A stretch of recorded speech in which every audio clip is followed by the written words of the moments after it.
Assalamualaikum warahmatullahi wabarakatuh. Halo teman-teman, baiklah perkenalkan nama saya Intan Puspita, MPM 5021214, kelas 4F, Prodi PGSD, mata kuliah telaah kurikulum dengan dosen pengampu Pak Tio Gusti Satria Magister Pendidikan.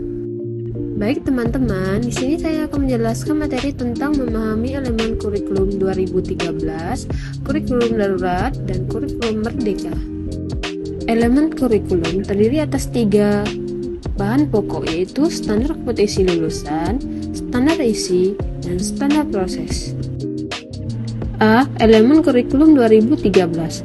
Dalam kurikulum 2013 hanya ada 4 elemen perubahan yang mendasar, yaitu standar kompetisi lulusan atau SKL, standar proses, standar isi, dan standar penilaian. Untuk elemen SKL, semua jenjang pendidikan mulai dari SD sampai dengan SMA atau SMK menuntut adanya peningkatan dan keseimbangan soft skill dan adanya hard skill yang meliputi aspek kompetisi sikap, efektif dan attitude, keterampilan, psikomotor, dan pengetahuan kognitif. 1. Standar kompetisi lulusan. Standar kompetisi lulusan digunakan sebagai acuan utama pengembangan standar isi, standar proses, dan standar penilaian pendidikan. Standar pendidikan dan tenaga pendidikan, standar sarana dan prasarana, standar pengelolaan, dan standar pembiayaan. 2. Standar isi kurikulum 2013. Untuk elemen standar isi, kedudukan mata pelajaran kompetisi yang semula diturunkan dari mata pelajaran berubah menjadi mata pelajaran yang dikembangkan dari kompetisi. Untuk pendekatan yang dilakukan adalah jenjang SD tematik terpadu dalam semua mata pelajaran, jenjang SMP kompetisi dikembangkan melalui mata pelajaran. 3. Standar proses.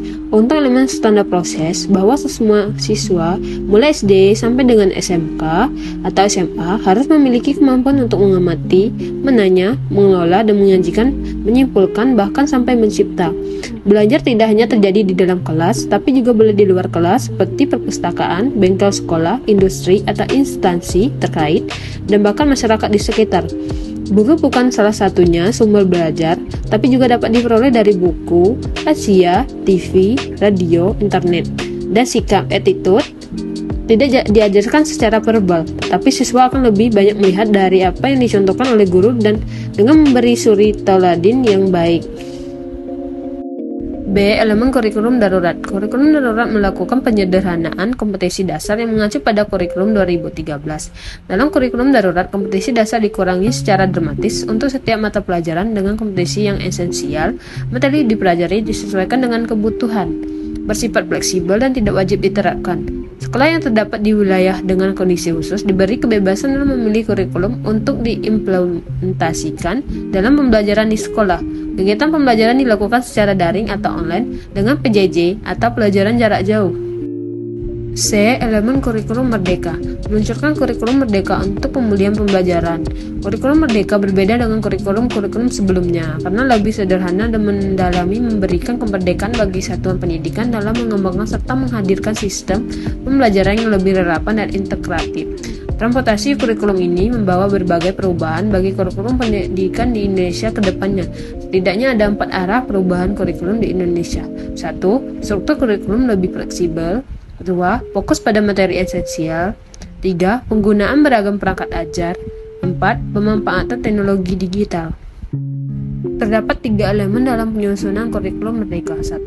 Berbasis kompetisi merupakan pengetahuan, keterampilan, dan sikap kerangkaian sebagai satu kesatuan proses yang berkelanjutan sehingga membangun kompetensi yang utuh. 2. Pembelajaran yang fleksibel, penyusunan pencapaian pembelajaran dalam fase-fase 2-3 tahun per fasenya, sehingga peserta didik memiliki kesepakatan untuk belajar sesuai dengan tingkat pencapaian, kebutuhan kecepatan, dan gaya belajarnya. 3. Karakter Pancasila. Sinergi antara kegiatan pembelajaran rutin sehari-hari di kelas dengan kegiatan non-rutin atau proyek interdisipliner yang berorientasi pada pembentukan dan penguatan karakter berdasarkan kerangka profil pelajar Pancasila. Baik teman-teman, itu saja materi dari saya. Sekian, terima kasih. Saya akhiri. Wassalamualaikum warahmatullahi wabarakatuh.